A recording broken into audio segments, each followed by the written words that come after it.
Ash Ketchum and his friends were walking down a beautiful coastline road, on the final stretch to the luxurious city of Port Vista. The sun was high in the sky and the air was warm. A slight breeze blowing, which ruffled Pikachu's fur from where he was sitting on Ash's shoulder, made the whole walk a very enjoyable and relaxing experience. Giselle walked beside Ash, her hand in his, something that they were able to do openly now that they were a couple. Brock was behind them, reading the guidebook on the Kanto region. Misty brought up the rear and was just enjoying the pleasantly blowing breeze and fresh salt air that was reaching them from the ocean. Both Brock and Misty were a little ways away from Ash and Giselle, giving them time to themselves. They crested the final little hill that was in their path, and when they did, they saw the sprawling city of Port Vista, home to the Kanto region's most luxurious resort, Acapulco, laid out before them. "Look at that, Ash. We finally made it to Port Vista." Giselle yelled out happily as she hopped up and down, still holding onto Ash's hand. He laughed a little and grabbed Giselle by her waist, pulling her tightly against him and resting his chin on her shoulder while she continued to eye the city with excitement from his grasp. "Yes, my dear, we finally made it. However, we aren't going to make it into the city if you trip in your excitement and roll down this hill, breaking something on the way.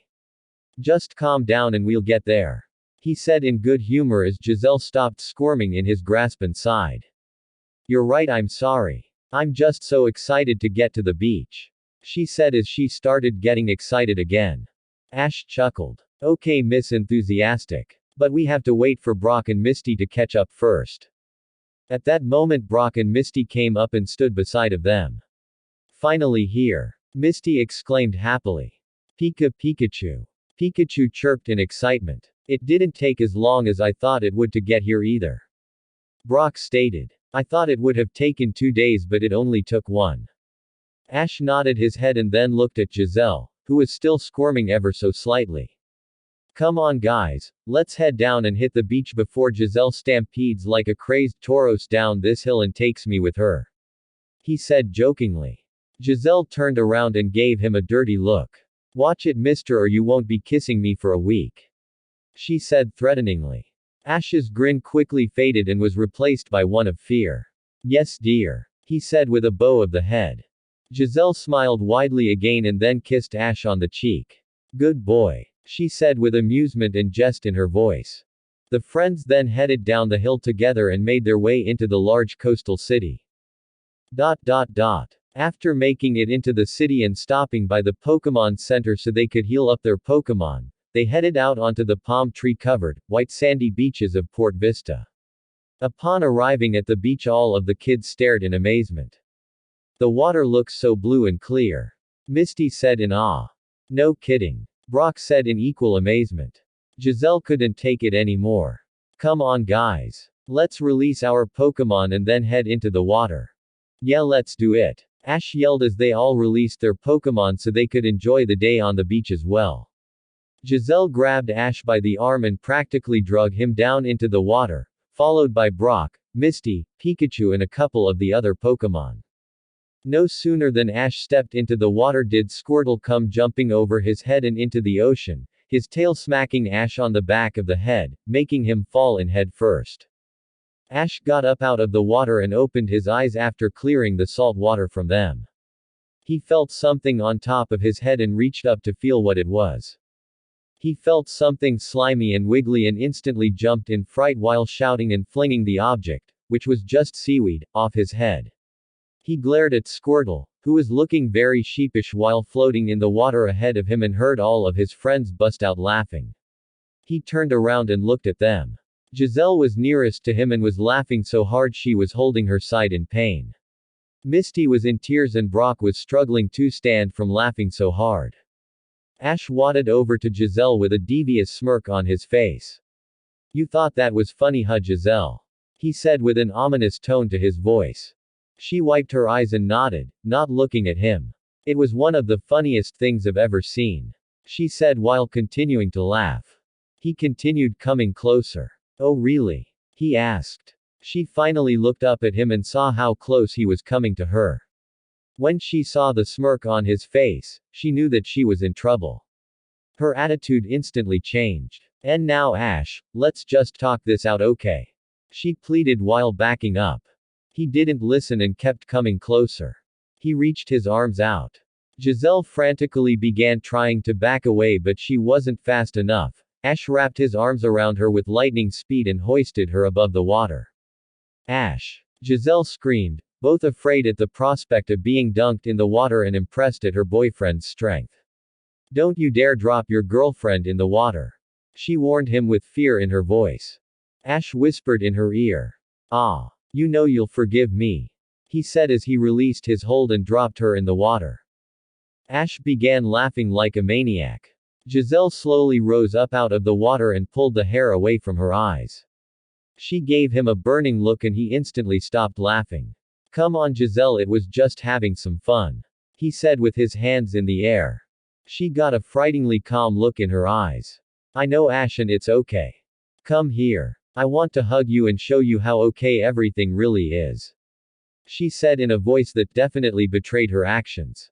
Ash went to run away, but Giselle jumped out of the water like a water Pokémon and landed on his back, pushing him below the water. She raised his head up and began dunking him over and over again. He finally was able to get a hold on her arms, and right as she went to dunk him, he flipped forward and she went soaring into the water. He lunged at her and the two commenced into a fierce water duel.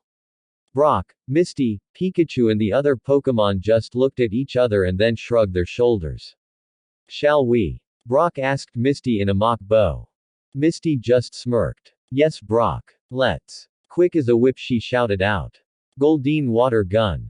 Brock was suddenly blasted in the face and sent careening into the water by Goldeen as she jumped up from underneath the waves and launched her attack. That was it. Everyone began an all-out battle of last trainer standing.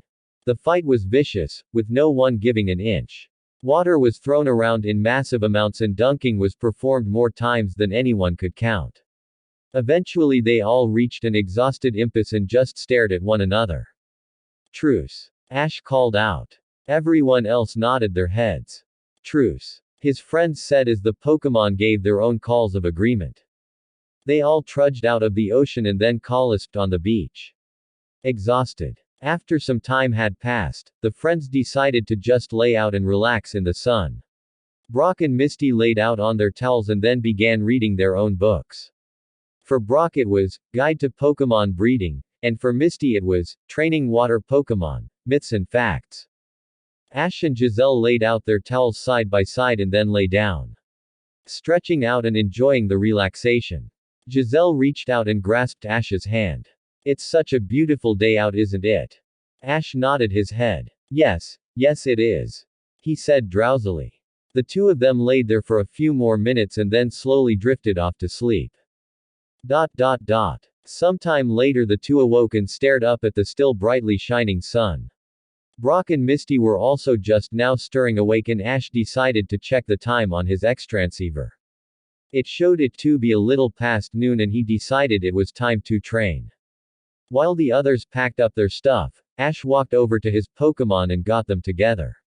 Hey guys, you go ahead and start exploring the city if you want. I'm going to stay here and train. I really need to work with my new Gyarados as well, so it may be a while. He said. His friends nodded in understanding and then finished packing up. After they were done they bid Ash goodbye and then started to leave. Giselle walked up to him. I'll see you later, okay? She said as she kissed him. He savored the taste of her lips before responding back in kind. Yeah, I'll see you guys later. She kissed him again before following Brock and Misty off the beach. Ash turned around and went back to his Pokémon.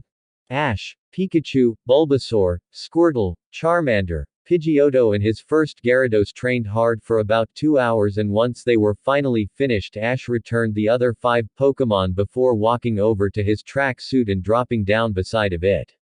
Man, training in the sand is difficult.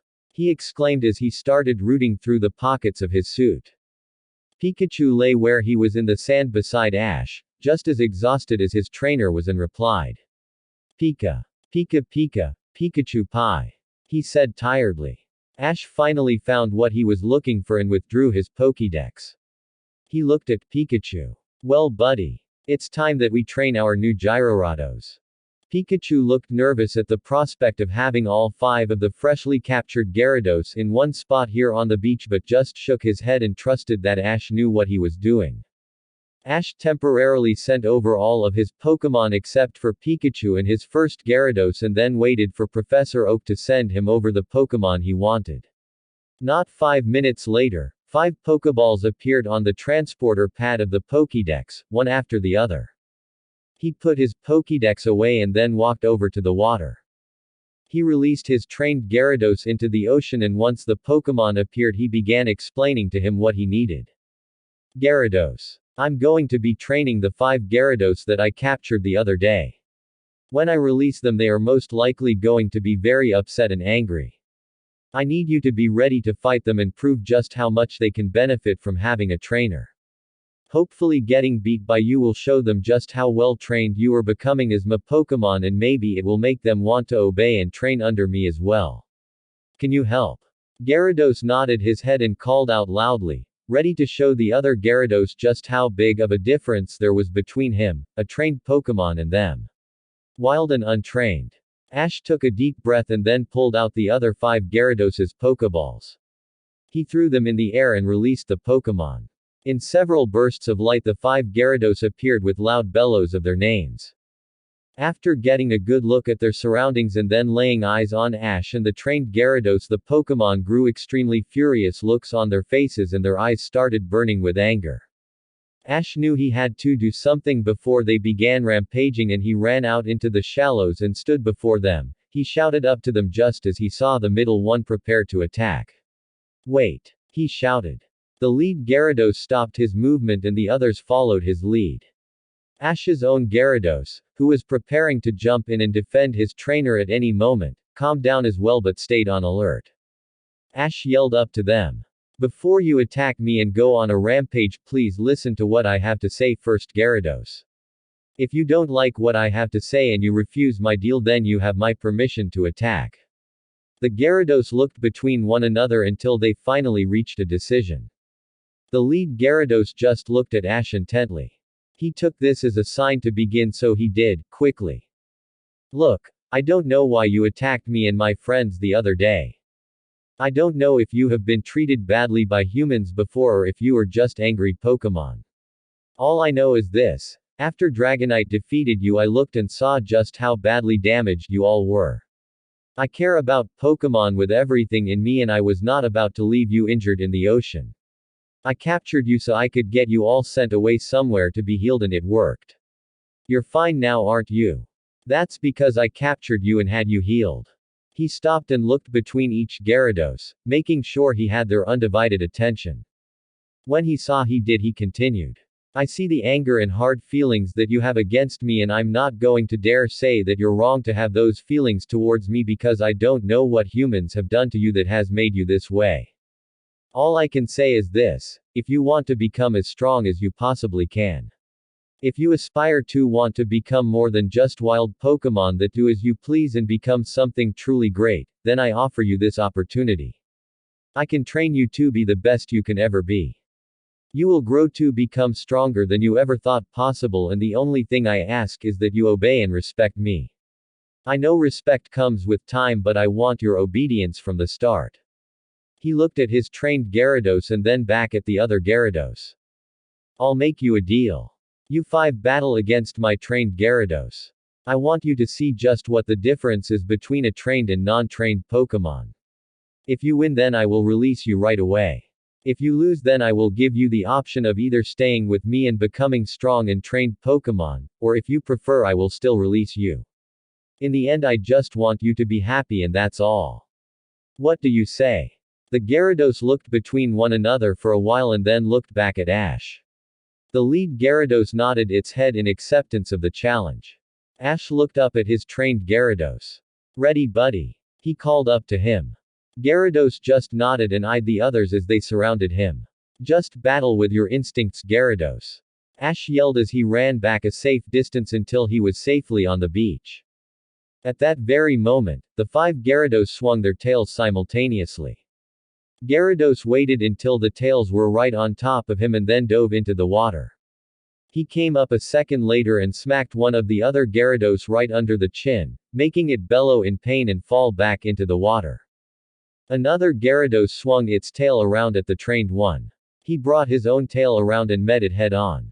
He formed an aqua tail and blasted it into the other Gyarados, causing it to back away and shake its head. Two Gyarados rushed him at once and he just stayed where he was. Right before they hit, he used his tail and spun himself around in the water quickly, forming a twister that he kept himself inside of. Both of the other Gyarados hit the twister and got sucked into its powerful vortex. It spun them around before flinging them out in opposite directions where they hit the water and caused massive waves to form up around them. One of the Gyarados formed a dragon rage in its mouth and fired it at the trained one. He quickly formed his own and fired it at the other. They both collided and began battling for dominance. The trained Gyarados knew how to get more out of his attacks, however, and increased the power output. His dragon rage pushed forward and overcame the other Gyarados' attack, causing an explosion that knocked the other Gyarados back through the water. It slowly rose back out of the ocean and then four of the Gyarados surrounded the trained one. They began forming twisters of their own and then got in close to Gyarados as they launched them. The trained Gyarados looked at the incoming twisters calmly and then spun around fast. He formed another twister around himself and then smacked his tail into the water hard. Using the force of his tail and the power of his own twister, he launched himself high into the air and avoided the other twisters that had just hit where he was previously floating in the water. From his vantage point high above the other Gyarados, he quickly formed a massive dragon rage in his mouth and fired it down onto the cluster of other Gyarados in the water. Because they were so close together, the blast hit them all and caused a huge explosion that launched a massive wall of water into the air. When the waves calmed down somewhat and the smoke cleared away, 4 of the 5 Gyarados were struggling to stay upright and looked badly beaten up. The trained Gyarados landed back in the ocean after his twister had dissipated and glared at the other 4, daring them to keep going. They all bowed their heads to him and backed away in surrender. Gyarados then turned his head around to face the lead Gyarados. It was staring at the trained one with rage in its eyes and then slowly made its way over to him. Both Gyarados stared each other down and circled each other in the water slowly. Suddenly, the lead Gyarados lunged at the other. The trained Gyarados launched himself forward as well. They collided together and then began writhing around in a tangled mass of tails and large bodies. The ocean around them was churned up and large waves were formed as the two fought.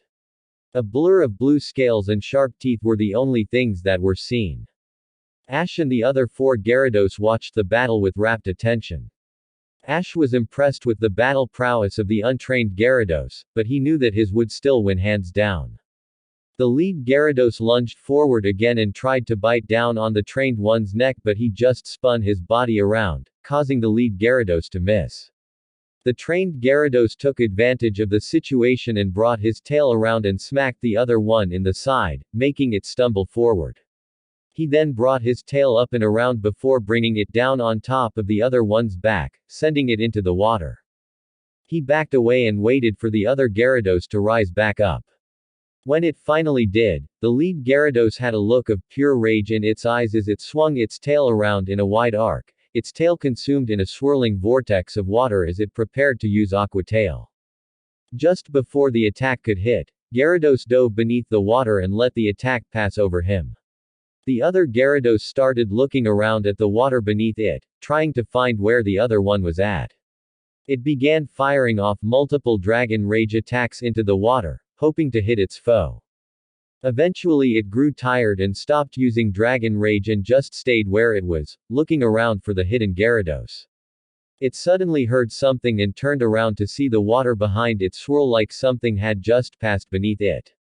The lead Gyarados fired another Dragon Rage at the spot and then waited to see if it hit the other Gyarados or not. The water type looked shocked when nothing happened. The attack just passed right through the water unhindered by the body of its target. The lead Gyarados turned around and at that very moment the trained Gyarados came bursting from underneath it and wrapped his tail around its body. The lead Gyarados began lashing around frantically and the other Gyarados just tightened his grip on its body. The trained Gyarados then began thrashing his head into the neck of the lead Gyarados, ruthlessly beating the Pokémon. He formed a powerful-looking dragon rage in his mouth, unwrapped himself from his opponent and backed away as he fired the attack. It struck the other Gyarados in the face, knocking the large Pokémon down into the water deeply. He stared at the spot where the other Gyarados was now submerged, and as soon as he felt the other water Pokémon start to rise, he made his way over to it in a blur of speed and brought his tail high up into the air. It began swirling in a powerful vortex of water, and as soon as the lead Gyarados surfaced, looking battered and bruised, he swung his tail around. It impacted with the side of the unaware Pokémon's head and sent it flying through the water towards the shore. The trained Gyarados made his way over to his opponent, who was now lying in the shallows of the beach, utterly defeated. The lead Gyarados struggled to get up, and when it turned its head it saw the other Gyarados towering over it. The trained Gyarados looked down at his opponent and gave it a glare that clearly said to stay down. Knowing it was beaten, the lead Gyarados lowered its head in submission and looked away. The trained Gyarados looked out at the other four and saw that they had been just as subdued. He looked back at Ash and nodded his head, almost as if saying that he had tamed the rebels. Ash nodded and then walked over to the beached Gyarados, who was looking down in shame from being beaten. He walked up to it slowly and cautiously. When he was right in front of the Pokémon, it looked up at him with a wary and angry look in its eyes. Ash held his hands up and knelt down in front of the Pokémon. Gyarados. Why are you so hurt and angry? What happened to you? Gyarados looked away and refused to look at Ash. He suddenly had an idea and began focusing on his palm that held the strange mark that sometimes formed on his hand when he went through those strange, mind-emotion links with Pokémon. He began thinking about just how much he wanted to know what was wrong with Gyarados and what made it so mistrusting and angry towards people. He kept his eyes closed as he stretched his palm out. He didn't see the mark appear on his palm, and he didn't see the faint white glow that began to surround him. Before Gyarados knew what was happening, Ash placed his palm right in between the Pokémon's eyes. Instantly, he felt the familiar pull of the strange link that came along with the activation of the white mark. When Ash opened his eyes, he was experiencing the same thing that occurred with Dragonite.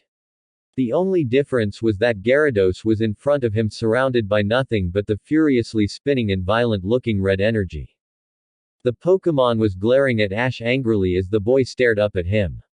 Ash raised his hand out, almost unbidden, and then said in a voice that was not entirely his own. Gyarados, show me your memories. No sooner did he say those words, he was barraged by memories from the Pokémon. The first memory he witnessed confused him greatly because it showed James of Team Rocket. He was hovering over a tank, looking in on Gyarados as a Magikarp. He was talking to some short man, and then, what Ash figured was a deal of some kind, was struck. Ash saw through Magikarp, the man handing James an obviously gold-painted Pokeball, and then James throwing it into the tank and catching Magikarp. The next memory was of Magikarp being released from its Pokeball and seeing Jessie and Meowth looking at it with a look of shock and disbelief on their faces. He saw them begin insulting Magikarp and calling it worthless as they then backed James into a corner and yelled at him. Ash felt Magikarp's anger at being called worthless and his thirst to prove himself and become powerful at Team Rocket's hurtful words. He then witnessed Magikarp start flopping around and begin calling up to Jessie, trying to defend itself and show its spirit. Ash watched in disgust as Jessie raised her foot and prepared to bring it down on top of Magikarp, intent on squashing him. Something had stopped her at the last minute, however, and she turned away from Magikarp. The last emotion Ash felt from Magikarp in this memory was the anger it began to grow towards the Rockets. The last memory Ash saw was of Magikarp being released into a small lifeboat, James tying a rope to it and then throwing it into the ocean. Ash felt the fear Magikarp felt while it thrashed around, and then the relief when James brought it back into the boat. The relief didn't last long as James suddenly lost his temper with Magikarp and smashed its Pokeball into pieces with his boot before grabbing a hold of Magikarp and then kicking it back into the ocean, shouting that he didn't want to be a trainer to such a pathetic Pokemon. Ash felt furious at James's actions, but that went away when he felt all of the emotions coming from Magikarp as he hit the raging water and began desperately trying to keep itself afloat in the raging sea. He felt the fear Magikarp felt at being beat around by the vicious water, the sadness and betrayal at Jessie, James and Meowth, and most of all, the rage it began to grow in its heart. Ash watched as a sudden explosion of power came from Magikarp as he evolved into Gyarados. He felt the hatred Gyarados felt towards the rockets as it blasted them away with dragon rage and the gaping hole that was filled with sadness and bitterness he felt afterwards. He watched as Gyarados disappeared and then found the other 4 Gyarados that he later became the leader of. He watched as Gyarados fought against all 4 of them for dominance and then the satisfaction and pride he felt at beating them and becoming the alpha. He also felt the extreme protectiveness that Gyarados developed for the other 4 and the close bond they all shared. The last thing Ash felt from Gyarados was the shock of being beaten by Dragonite, the rage and reluctance of being captured again, and now the shame of being so thoroughly beaten by Ash's trained Gyarados. After the memory transfer was done, Ash just looked up at Gyarados with unshed tears in his eyes and a feeling of strong sympathy and affection for the Pokémon. He spoke to Gyarados, who was still shrouded in the red energy that showed its anger and inner pain, in a thick voice. Gyarados, you didn't deserve any of what happened to you. James is from an organization called Team Rocket, who mistreats Pokémon and uses them for their own selfish gain. You didn't deserve to be treated the way that Jessie, James and Meowth did. From what I've seen of you, you're a great Pokémon that has tons of potential. With the right training, you, and all of the other Gyarados could become very strong Pokémon. I know you could. Don't you ever dwell on the things that those 3 said to you, Gyarados. I believe in you and I know that you have the makings of greatness in you. I know it. He paused and then looked down. I was foolish to think that I could ever hope to understand you, Gyarados. The things you were put through by Team Rocket. There is no understanding. You have a very valid reason to mistrust and dislike people and trainers. I know it doesn't change anything, but I apologize for every ounce of worthlessness and pain James and the others made you feel. He stopped and looked down before continuing. I will release you and the other Gyarados. You're healed now and you don't need to be my Pokémon anymore. I'm truly sorry I caused you more grief and anger by catching you. I apologize again. Ash kept his head down the entire time and resigned himself to returning back to the waking world. As he began to fade out of the weird-looking mindscape, he never looked up at Gyarados to see that the red energy that had surrounded him previously was now all but gone and was now replaced with a calm white energy, like what was shrouding Ash. The Pokémon's face had also changed from one of anger, rage and mistrust, to one of surprise, contemplation and hope. Ash was thrust back into the real world and stumbled back on the sand until he fell down on his backside. He looked up and saw Gyarados looking at him. The other 4 Gyarados had also come closer to the shore and were watching the exchange between their leader and Ash. His trained Gyarados was a little off to the side, watching everything transpire with a wary gaze, ready to jump to his trainer's aid at any moment. Pikachu was also by Ash's side by this point and was looking between his trainer and the Gyarados with trepidation, not knowing what was going to happen but ready to defend his trainer at a moment's notice. Ash got up and walked over to Gyarados slowly.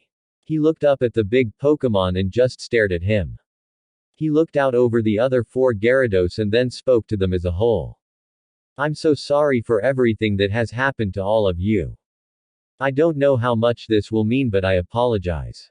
For everything that has been done to you and for every human that has hurt you. I want you to believe me when I say that I didn't catch you to command you around, order you to fight against your will and lose your freedom.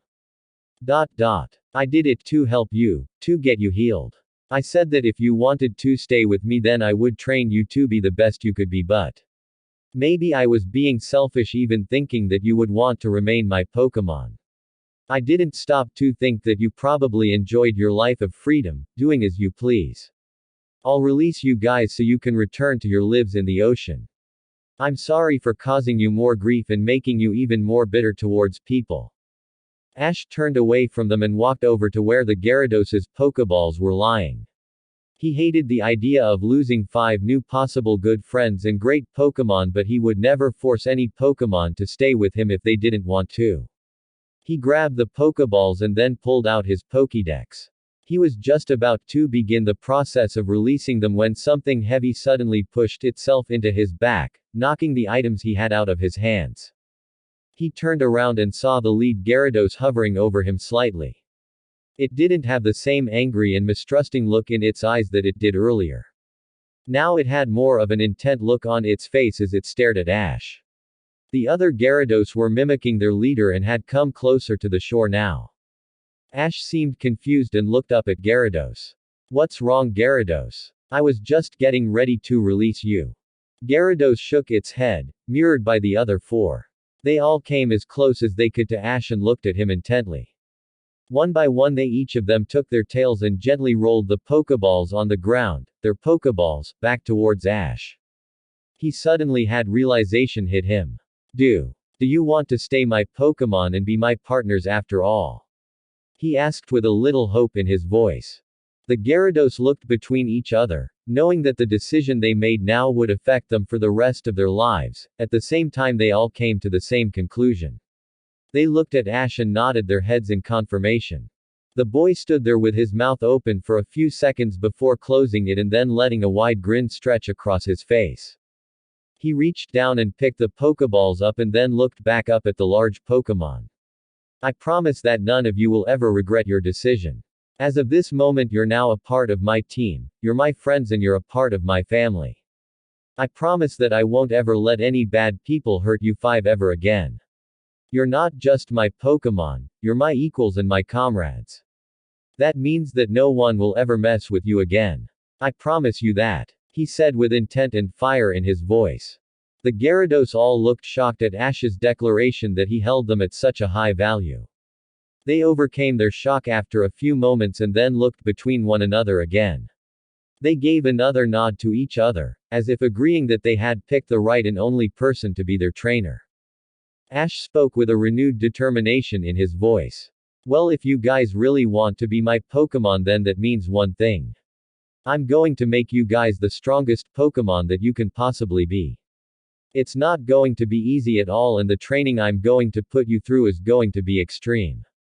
Can you handle it?" he shouted.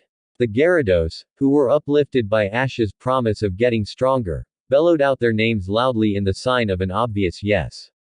Ash grinned widely and gave them a thumbs up. "All right then guys. Wait till you say we start training now." The Gyarados called out again in excitement. "All right, let's do it," Ash shouted enthusiastically. He charged out into the water where the Gyarados were at and then went to work starting them on their own training programs. 1 hour later Ash dropped to the sandy shore completely exhausted. Again. While he lay there catching his breath he looked over his shoulder at the 5 Gyarados he had just finished training. They were all floating in the water with their heads just barely cresting the surface. The training had been intense and they were just as exhausted as Ash. His first Gyarados had even joined in the training to assist and help out his fellow Pokémon when he could. This made his second intense training bout for the day so he was utterly finished as well. Before he had worked with them all he scanned them with his Pokédex and learned that, surprisingly enough, they were all male. They all knew the same moves. Twister, Dragon Rage, Aqua Tail, Thrash and Ice Fang. Their abilities consisted of Intimidate for the first 4 and the 5th one. The former leader and James's old Pokémon had the ability Moxie like Ash's first Gyarados. Ash had to say that he was very impressed with his new group of Gyarados. After they had worked out their differences and started obeying Ash and made a unified decision to remain his Pokémon willingly, they all trained and worked extremely hard. Especially James's old Gyarados. He still wanted to prove himself to be something special and so he trained hard during their session. He set them up on the same training program as his first Gyarados. He worked them on speed, agility, strength, power and endurance drills for the first half of their training and then for the second half of their training he worked them on perfecting their moves and getting more power out of them. Another method of training he was excited about trying was multiple partner sparring. Since there were 6 Gyarados, they could all fight at one time and get used to fighting multiple opponents, working on their teamwork and combined attacks and generally learning how to work as a unit. The only problem Ash saw right now with team drills was that the other 5 Gyarados were still unsure about his first Gyarados. They were torn between having respect for the other Gyarados since he did beat them all at one time and the slight anger they still felt at being defeated, which wounded their pride. And if one thing was for certain, it was that Gyarados were very proud Pokémon. Again, just like a dragon type. Still, in the natural order of Gyarados, when one defeated the current alpha, let alone the whole group, that Gyarados instantly became the new leader. Ash knew that the same thing applied here. He just suspected it would take time before the other 5 Gyarados accepted his first one as their new leader. Ash figured that some bonding time together at Professor Oak's lab, in a nice and calm environment, would be just what they all needed to become closer. He just hoped that there would be room for 6 Gyarados in the small pond his Pokémon had all laid claim to in their section of the ranch.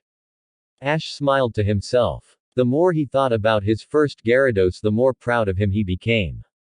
When he first met Gyarados at Melanie's cottage, he was just a weak little Magikarp flopping around in the pond in front of her house. Now he was a strong Pokémon that was well on his way to becoming one of Ash's toughest and strongest Pokémon eventually, and he was now the leader of a group of Gyarados.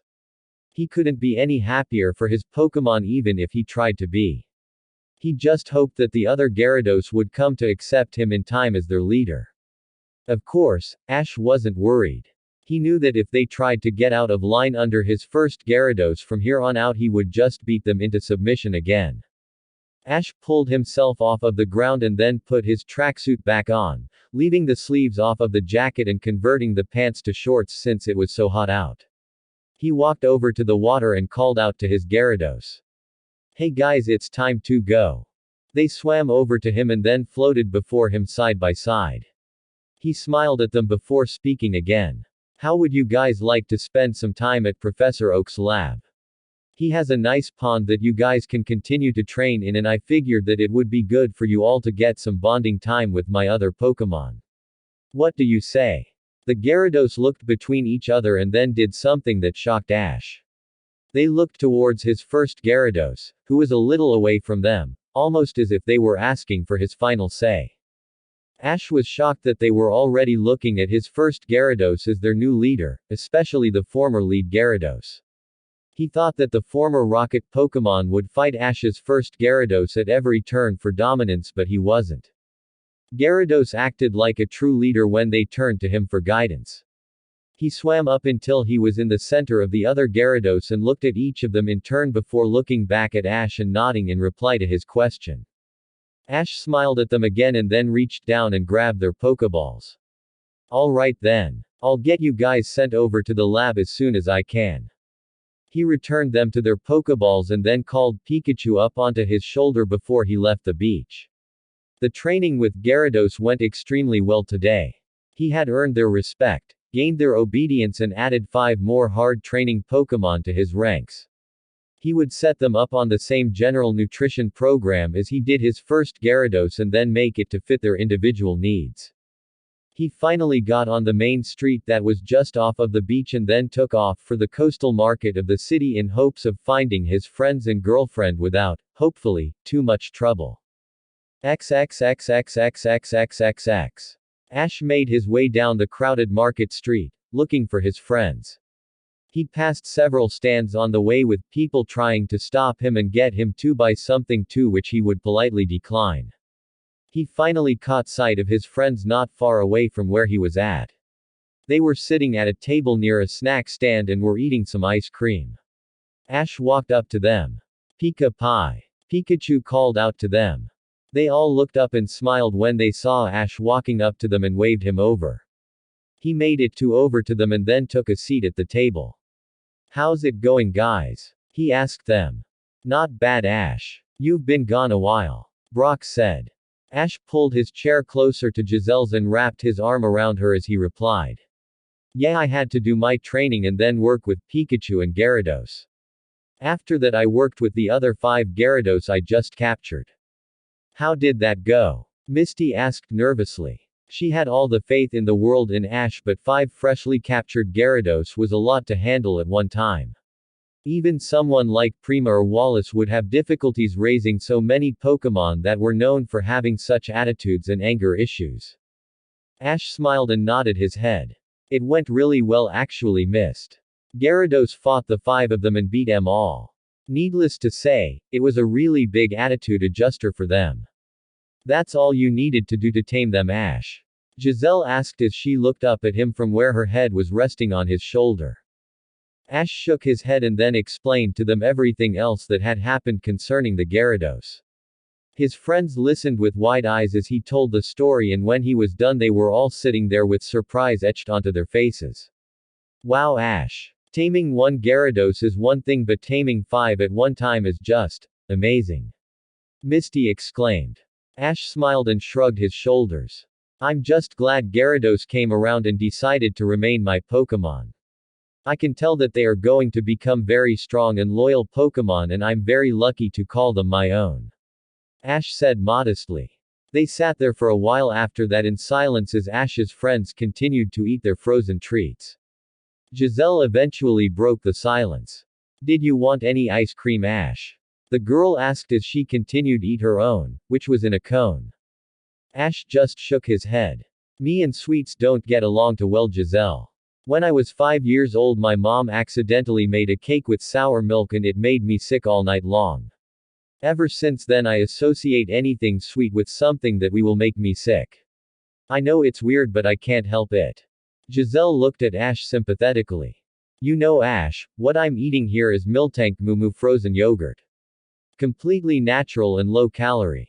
Since I'm following the same nutrition program as you now, I didn't want to eat anything sweet and junky, so I ordered this. It's not got any dairy in it and it tastes completely different from ordinary sweets. Taste it, she urged him. Ash looked weary. I'm not sure, Giselle. She gave him a pair of Growlithe puppy eyes so wide he felt himself melting right then and there. Please, Ash, just try it. For me, she pleaded. Ash just sighed and shook his head in amusement. Give me a spoonful. He relented. Giselle eagerly lifted her cone up to his face and placed the vanilla soft serve right below his nose. Ash reluctantly took a lick of it, but after he wallowed it around in his mouth for a while his eyes grew wide. Oh. My. Arceus. Ash said dazedly. That was. He paused and his friends leaned closer towards him over the table in anticipation. The greatest thing I've ever put in my mouth. He exclaimed excitedly. Giselle smiled widely. I knew you would love it. Ash shot up from the table and then ran over to the window of the snack stand. He came back a few minutes later with a cup of vanilla yogurt and then sat down to enjoy it. He sighed happily as he ate, and Giselle just watched him with a satisfied smile on her face as Misty spoke. Only you could get Ash to actually try something like that, Giselle.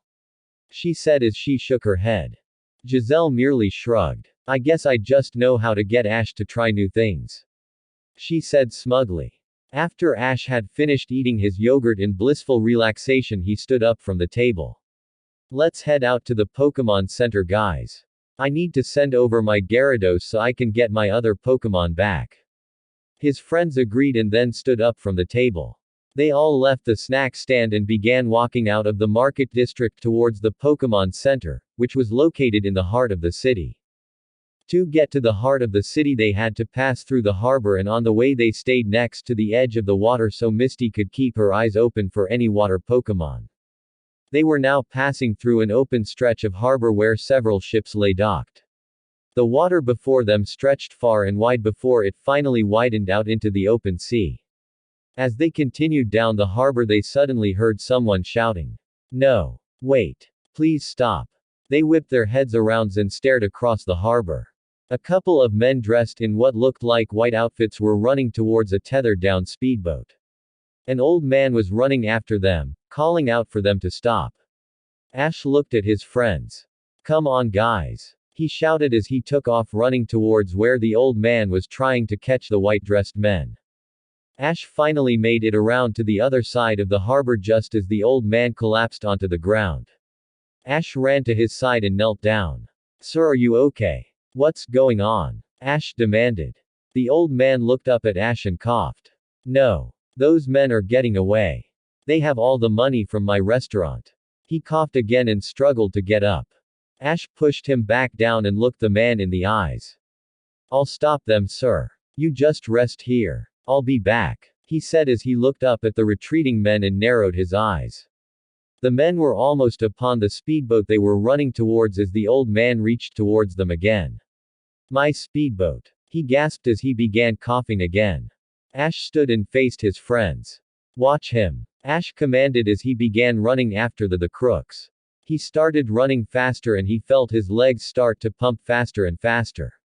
He grinned. He had never given chase to anyone before and he had never been able to test just how fast he was. Until now. He started flying down the dock towards the boats at blurring speeds. One of the men looked back and saw Ash rapidly gaining on them. Guys, there's some kid right behind us and he's catching up. Fast, he said in fear. We're almost to the boat. Keep going, the lead man shouted as he kept running towards the boat. They put on all of the speed they had into running for the speedboat and finally made it. They jumped into the boat as the last man untied it from the dock and another one started it. They started pulling out into the harbor at fast speeds just as Ash made it to where they were moments before. He wasn't even breathing hard as he glared at the escaping boat. He's giving up, guys. We're home free. One of the men yelled out over the roar of the motor boat. They started laughing triumphantly, thinking they had gotten away. Ash's face remained stoic as he withdrew a Pokeball from his side. Gyarados, I need you, show them what we do to criminals. He shouted as he released his large Pokémon from the confines of his Pokeball. Gyarados burst forth from his Pokeball with a loud bellow. Gyaroo. The fleeing criminals looked behind themselves when they heard Gyarados' call and their eyes nearly bugged out when they saw Ash suddenly jump on its back and then rocket towards them at super speeds. Hurtling through the water like a bullet. The fuck? One of them yelled. That thing is fast. Another shouted. He's gonna catch us. A man next to the driver shouted in fear. Ash and Gyarados were coming up fast on them and in no time were only a few yards behind them. Get right up beside them, Gyarados. Don't destroy the boat though, just stop it. Ash commanded.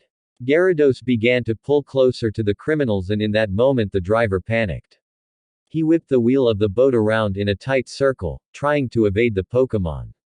However, he turned the wheel too far and fast and the boat tipped sideways into the ocean faster than anyone could follow with their eyes. Ash instantly stopped Gyarados and looked down into the water. The crooks were flailing around helplessly, fearing for their lives. Ash shouted to his Pokémon. Gyarados, you pluck those men out of the water, and Pikachu. He looked up to his shoulder at Pikachu.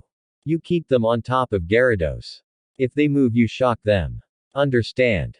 His Pokémon nodded in understanding and then Ash stood up.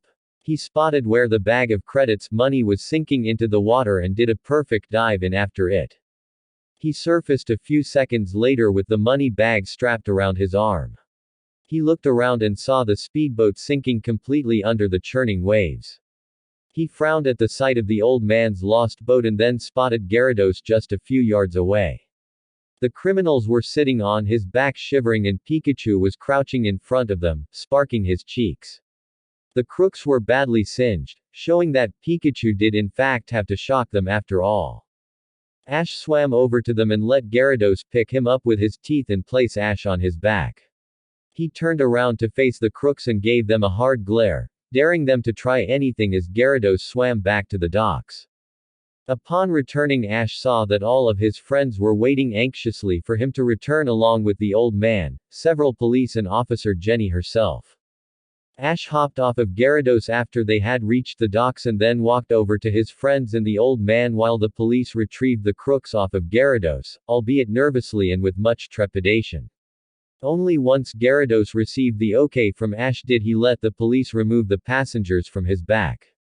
Ash was immediately tackled in a hug by Giselle as soon as he walked over to them.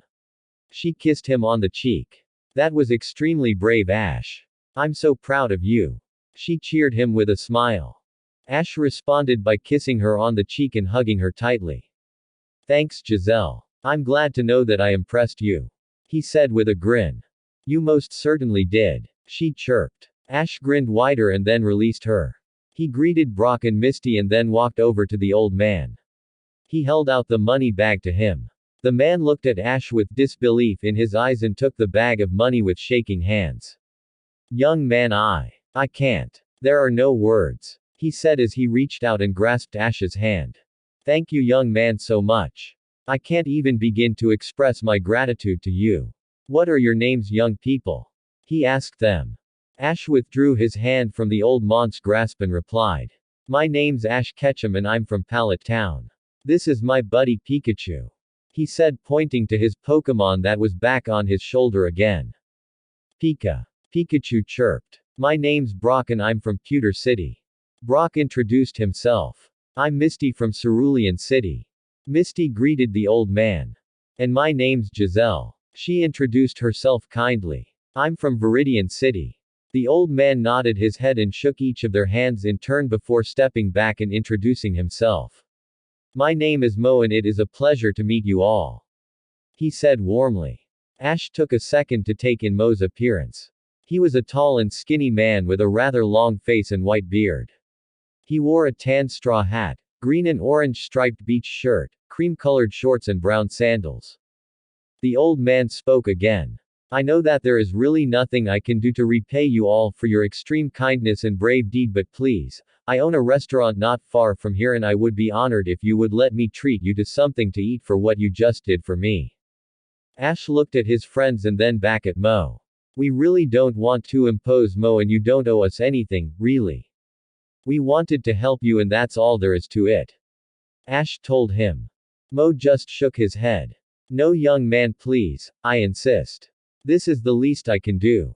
Ash looked at his friends again and they shrugged their shoulders. He looked back at Mo and smiled. Sure thing, Mo, we would appreciate it. The man smiled. Then please follow me, kids, I'll take you to my restaurant. Before Ash and his friends could follow, they were suddenly stopped by Officer Jenny. Excuse me, young man, she called over to him. Ash stopped and turned around to face the woman. Yes, ma'am. She walked up to him, Misty having to restrain a starry-eyed Brock from lunging for the female officer, and gave him a salute. On behalf of the entire Port Vista Police Department, I want to say thank you for catching those criminals. She said gratefully. Ash laughed nervously and scratched the back of his head. It was really no problem, officer, we just wanted to help honestly. She smiled and put a hand on his shoulder. Well, it was a very brave thing to do and we are very grateful. If you ever need anything, all you have to do is ask. She went back and joined the rest of her squad. You all have a great day now. She told them as her and the other officers led the crooks away. Ash turned back to Mo and his friends. Well, shall we? He asked. He and his friends then followed Mo out of the harbor and to his restaurant. XXXXXXXXXX. As Ash and his friends settled down at one of the tables in Mo's restaurant and started eating the delicious food he had prepared, Ash asked Mo a question that had been on his mind for some time. Mo, I was wondering if I could ask you a question. Mo nodded. Of course, young man, feel free. He encouraged. Ash leaned a little forward in his chair before speaking. Who exactly were those men that stole from you, Mo? And why did they target your restaurant specifically? Mo looked down in shame before replying a few moments later. I actually hired those men as help for this restaurant about 2 weeks ago. I'm in a crunch to make money fast and I need more help around here to make the place more successful so it'll attract more customers. I never dreamed that they would steal from me like they did. Sometimes you never know people. He said sadly. Ash looked confused. If you don't mind me asking, Mo, why do you need money so badly? I'm not trying to pry, I'm just curious. The old man sighed. No, Ash, it's totally fine. The truth is, there is another restaurant right across the harbor from mine and is my diner's biggest competitor. The woman who owns it, Brutella, loaned me some money when I was in a tight spot a while back. She has been hanging it over my head and demanding, almost threatening me, for her money back in full ever since then. I told her that I would have it back by the end of the month, but Brutella is a very shrewd person. I learned from all of this that if she helps you, it comes with a huge price. She is not understanding and doesn't get that it takes time to earn back over 15,000 credits, especially with just my restaurant being the only source of income I have. I'm a man of honesty and my word. I would never stiff Brutella and not pay her back no matter what would happen. However, she doesn't see it like that. I hired those men to help me earn the money back faster by making this place better, but you saw what happened there. He paused for a minute before continuing. The worst part is that I've always had a dream of buying a small cruise boat and sailing around the world, but that won't happen now. I'm going to have to use all of my life savings to pay her back at the rate my luck is going. He finished dejectedly. Ash just sat there feeling horrible for the old man. After a few moments he came to a decision of something he wanted to do. One look at his friends and Ash knew that they were thinking the same thing. He spoke to Mo firmly but kindly, showing that he meant what he was about to say. Mo, if you have a dream, don't ever forsake it. Do whatever it takes to make it come true. You may have lost those crooks as your help, but if you would accept us, then we would be happy to help you out here in the restaurant and earn that money back you owe to Brutella. Maybe after all of that is over with, you can use the money you've been keeping away as your life savings and then buy that boat and go on your trip. He finished with a very serious and resolved look on his face, trying his best to make Mo believe that he could make his dream come true if he really worked for it. Mo looked between each of the kids in turn, and upon noticing their determined and smiling faces, offering their help freely, he just smiled weakly. That is extremely kind of you all to offer your help like this. I normally would refuse, but seeing as I'm in such a tight spot, I accept your help. Ash nodded his head satisfied. When do we start? XXXXXXXXX. Out in the harbor and below the churning waves, an odd-looking Gyarados could be seen swimming further into the bay. The weirdest thing about it was the telescope that was sticking up out of the water. It wasn't until one were to follow the source of the telescope and found it attached to the Gyarados itself that one would then see it wasn't a real Gyarados at all. Just a machine. Inside of the machine, sitting behind three separate control terminals that were in a triangle formation, was Jessie, James and Meowth. There were several advanced-looking controls built into the panels in front of them, and Meowth's seemed to be the most advanced-looking. It's a good thing we found this Gyarados-themed Team Rocket submarine before the police got to what remained of Pokémon Land and confiscated everything that had to do with the organization. James said as he finished his checks on the weapons system that he was in control of. Yes, who would have thought us washing up on that beach just after Pokémon Land was destroyed would have been such great luck. Finding this submarine stowed away inside one of the caves near the shore of the island was the best thing that could have happened to us. Jessie said in excited agreement as she checked the radar and their current location on her own control panel. Hey, yous twos, pay attention to what you're doing. I can't control this thing all by myself.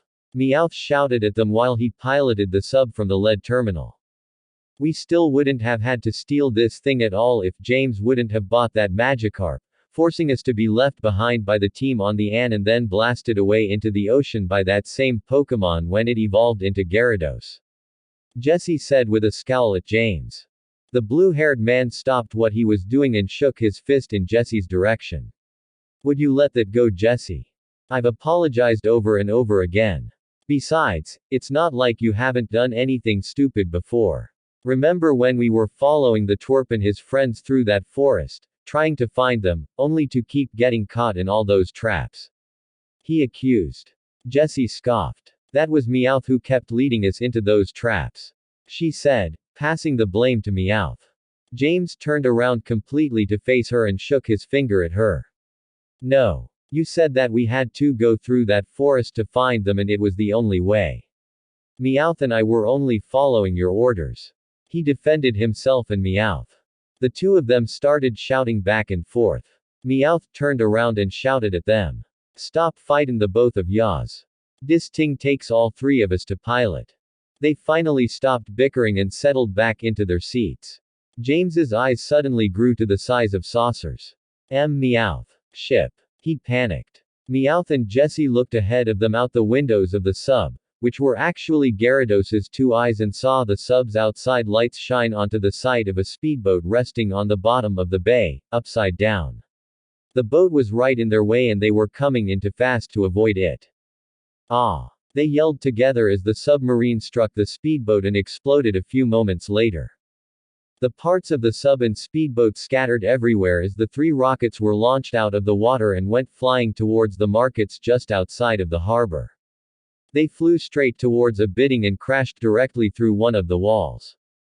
They landed in a room that was set up to look like a very fancy office. They ended up in a heap in the middle of the room, tangled up together like vines.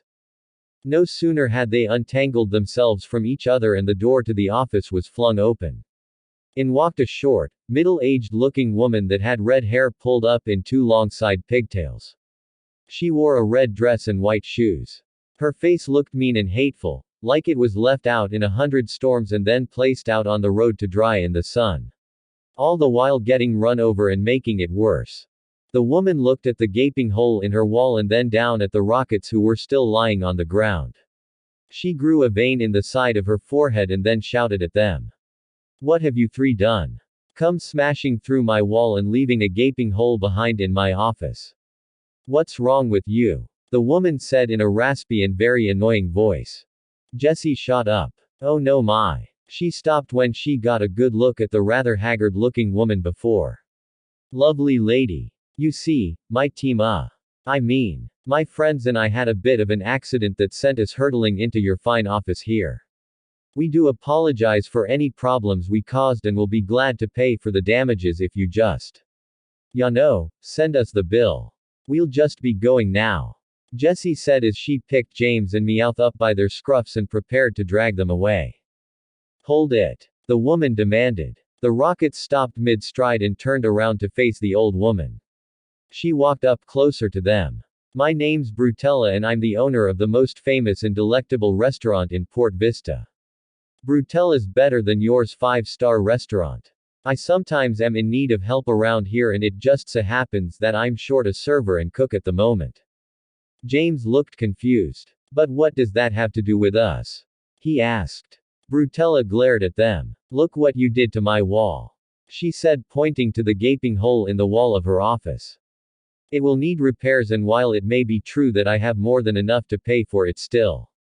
You bums aren't going to just destroy my property and then walk away. Besides, looking at you three. You don't look to have so much as a cent to your names, so I know you can't really pay for this damage. No, you're going to work it off or else. Or else what, you old ha? Jessie began with an edge to her voice. Brutella cut her off. I know you're from Team Rocket and I'll turn you in. I mean, you wonderful woman you. Of course we'll work off the damages we did to your restaurant, dear Brutella. Jessie said with false kindness in her voice, changing her tune as soon as Brutella threatened that she would turn them in. James and Meowth had also instantly changed their attitudes as soon as Brutella revealed that she knew they were from Team Rocket. So will we, Brutella. We would be happy too. They both said together. The woman just smirked. Good. Now get downstairs and start your jobs. You Red. She said, pointing at Jessie. You'll be a waitress, so get yourself dressed for it. She pointed at James. You'll be a cook. She then looked at Meowth and after a few moments she said. You'll be the host. Meowth smiled smugly while Jessie and James looked outraged. Why does he get to be the host? Jessie yelled. Yeah, why him? James agreed. Brutella walked over to her desk and sat down. Because out of all three of you he seems like the only one who has any people skills whatsoever, and plus, he's the only one who hasn't back-talked me and acted disrespectful since you arrived here. Yasa, stop complaining yous too. Meowth said with his smug grin still in place. They both gave him a death glare, which he recoiled from, but before they could attack him Brutella suddenly shouted at them. Get going.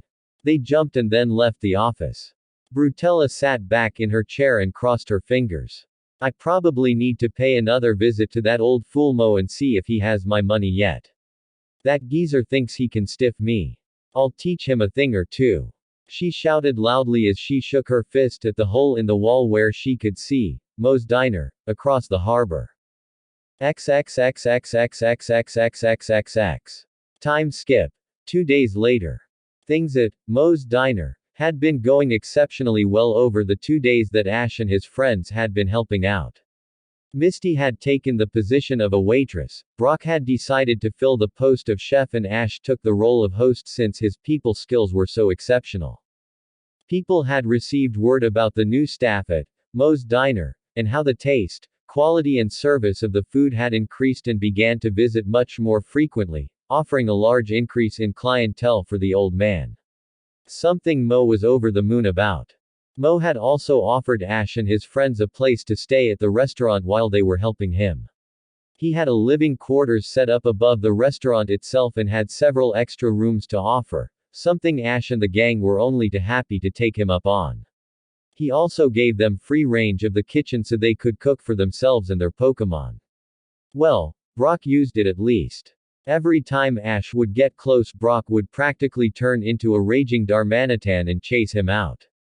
Ash had also taken to training himself and his Pokémon, which were ironically still only his 6 Gyarados and Pikachu, since he hadn't been able to get them transferred back to the lab yet, on the beach just outside of the city every morning and evening. Just because they weren't traveling right now didn't mean that Ash and his Pokémon weren't going to keep up on their ball-busting extreme training. No way. As usual of late, Giselle and her 2 Pokémon, Graveler and Cubone, trained with Ash and his Pokémon every single day that they did. While Ash worked out in the water with his team of Gyarados on several different methods of training from individual to team drills, Giselle and her Pokémon worked up on the beach in the sand. She would get right down in the sand and work with her Pokémon just like Ash did with his own. One thing could definitely be said about Giselle. She may act like a girly girl most of the time with the way she dressed and sometimes talked, but when she was training with Ash or was serious about something, it was almost scary how focused and determined the two of them were. The only thing that she and her Pokémon had to be wary of when training was Pikachu. The little mouse would always get lost in his training and cause massive damage to the area around himself the longer he went at it. Sometimes they would just stare in amazement while they were taking a break at the all-out intensity that Pikachu trained with, only stopping when he dropped from exhaustion. Just like Ash. Needless to say, Giselle and her Pokémon gave him a wide berth. Ash was really hoping that Professor Oak would return to the lab sometime soon. When he had called the Oak Lab the day before, when he finally got a chance to go to the Pokémon Center, he was surprised to get a hold of Amelia, Professor Oak's daughter and Gary's mother, instead of the professor himself. She had told him that the professor had left the lab 2 days ago and would be gone for a few days, so she and her daughter Daisy were watching the lab and Pokémon in his stead. However, since she wasn't a professor herself, she wasn't qualified to do transfers, only take care of and feed the Pokémon.